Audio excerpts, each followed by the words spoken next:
First off, I'd like to say a big thank you to all of those who attended the ghost walk around Llandaff Cathedral.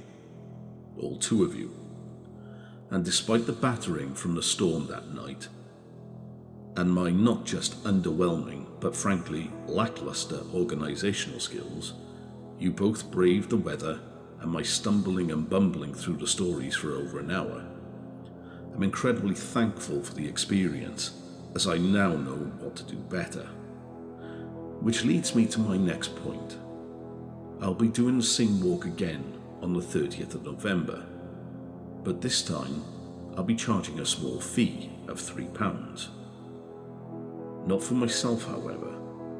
All proceeds will be going to Llandaff Cancer Centre. If you wish to spend the night hearing about some terrifying hauntings of a historic area, whilst raising money for a fantastic charity, and seeing yours truly with a horrendous moustache for November, please get in touch at dark_entertainment@outlook.com.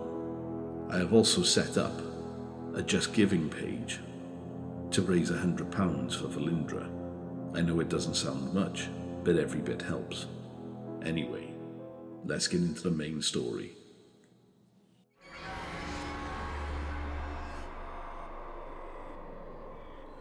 So, I have slowed down my video upload slightly. This is mainly due to 2 reasons. Number 1, I'm still in the process of writing, narrating, editing, and cutting the future episodes. And 2, because the new software is incredibly complicated, and, as my friends will tell you, I am as gifted in my ability to grasp technology as a 4-year-old is at performing neurological surgery. Pretty lights go flash flash on screen. I do have a couple of stories lined up, so don't worry. Once again, I'd like to say a big thank you to all of those who like and comment on my channel. It's always nice reading your comments, and if you're new to the channel, welcome to this very small, weird and wonderful slice of YouTube, where you hear me talk about history, ghosts, and give myself a verbal tongue lashing on a regular basis. But enough of me blowing smoke up the underwear of you fine people. Let's get into the video. Join us as we take a look at Llandaff Coch.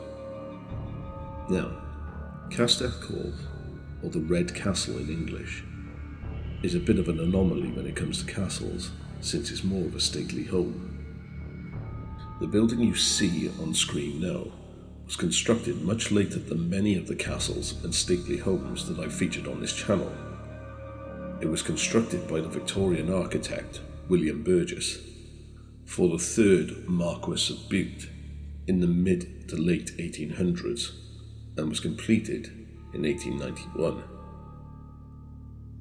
Designed to recreate the look and feel of a fairy tale castle, Castle Coch is picturesque, nestled amongst the trees overlooking Cardiff, and is a sight to behold by the commuters as they crawl around junction 32 of the M4 during the daily rush hour madness.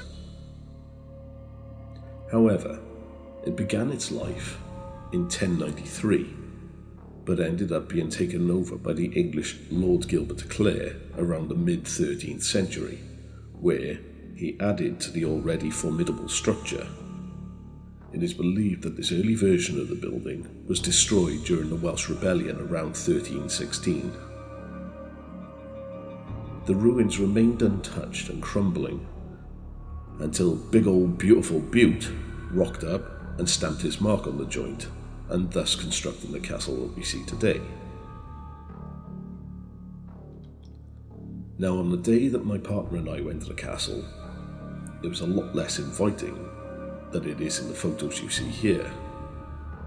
We are in Wales after all, and therefore it was raining. I was 6 before I realised that the skies could actually be blue.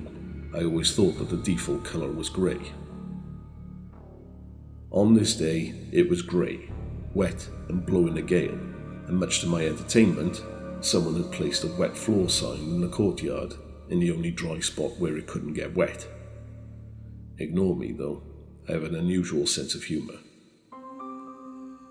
Despite the weather, the castle interior was amazing, and I'd recommend going to see this gem.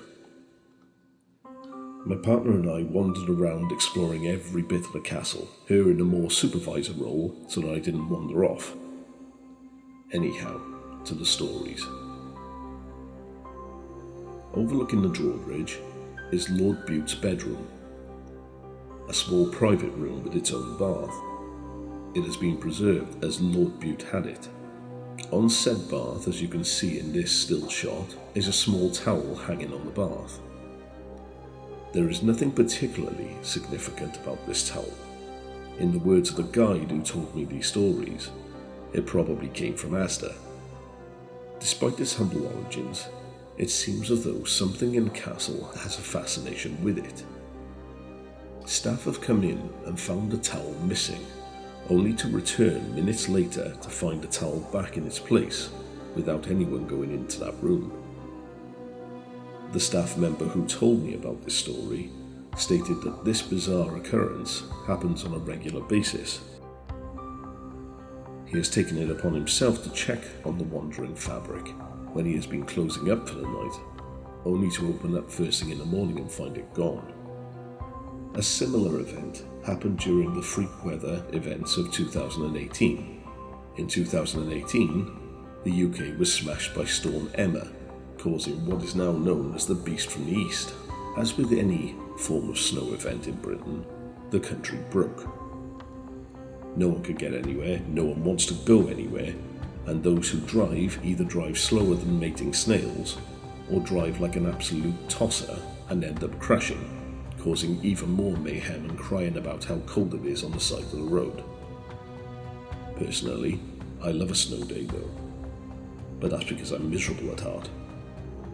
When the storm started to appear, visitation to the castle dropped and the staff were left there on their own.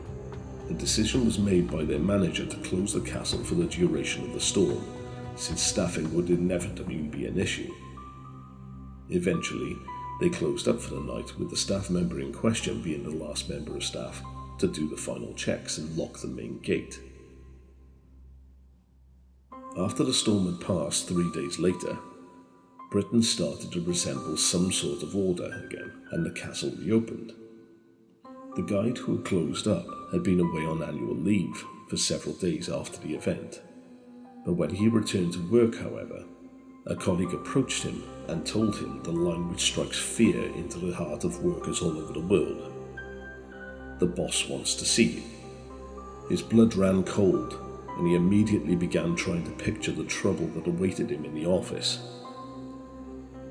He knew it wasn't something serious like leaving the gate open, since he always made sure that it was closed multiple times, and if he had any shadow of a doubt that this was not the case, he'd get in the car and drive all the way back to make sure.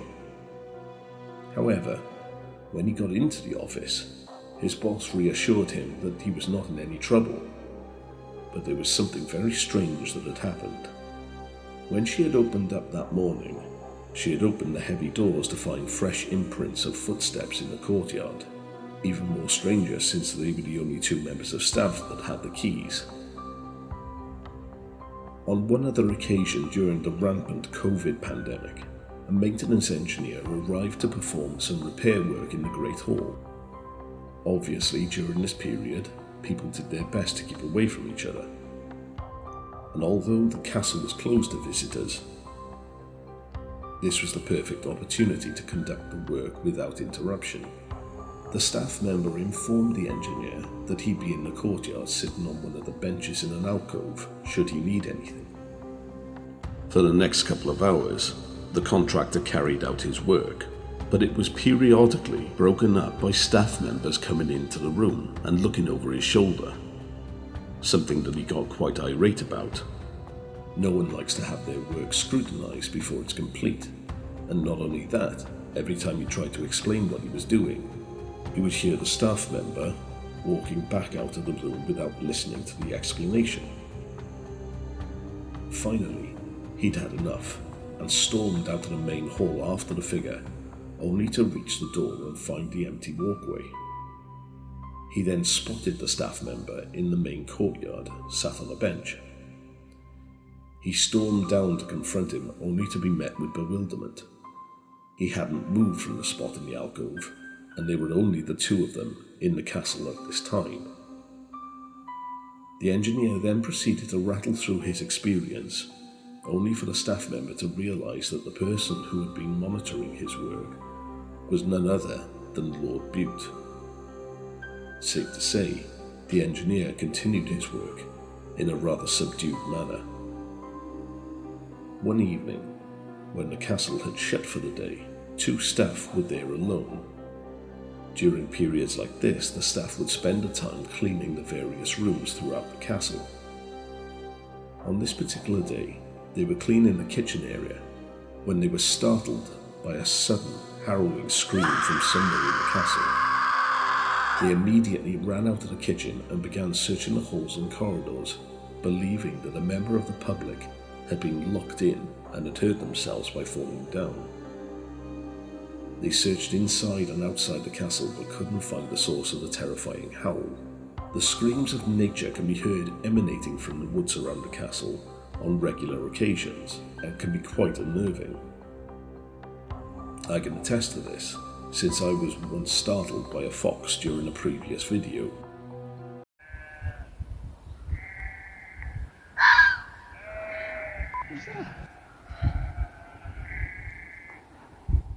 Adamant that this was a human scream, since they hear these things so frequently.